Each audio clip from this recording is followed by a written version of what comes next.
Ito na po.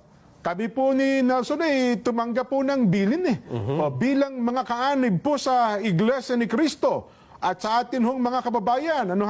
Dahil po dyan, mga kababayan at mga kapatid sa Iglesia, ang mga kapatid po sa Iglesia ay naghahanda, Nelson. Ulitin ko po ang mga kapatid po sa Iglesia ay naghahanda na magsagawa po ng rally. Magsagawa po ng rally upang ipahayag sa lahat ng mga kinauukulan na ang Iglesia ni Cristo ay pabor.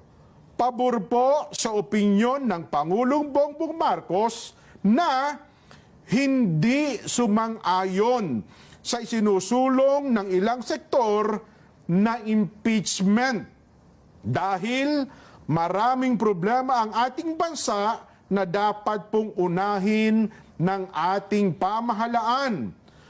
Ang Iglesia ni Cristo po ay para sa kapayapaan.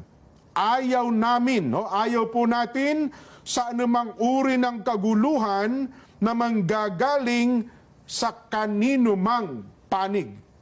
Ngayon pa lamang po, mga kababayan, ay nag-uorganisa na po ang mga lokal sa buong iglesia para magkaroon ng mga malalaking pagtitipon.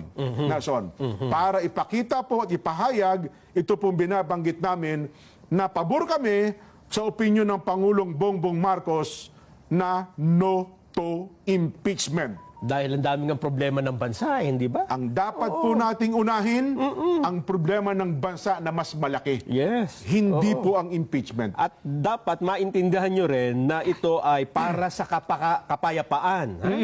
At hindi para sa anumang kaguluhan na posibleng manggaling kahit sa anumang panig. Tama. Dapat yun ang maintindihan natin. Wala tayong pinapanigan, kundi yung pagkakaisa at kapayapaan ng bansa. Well, opo.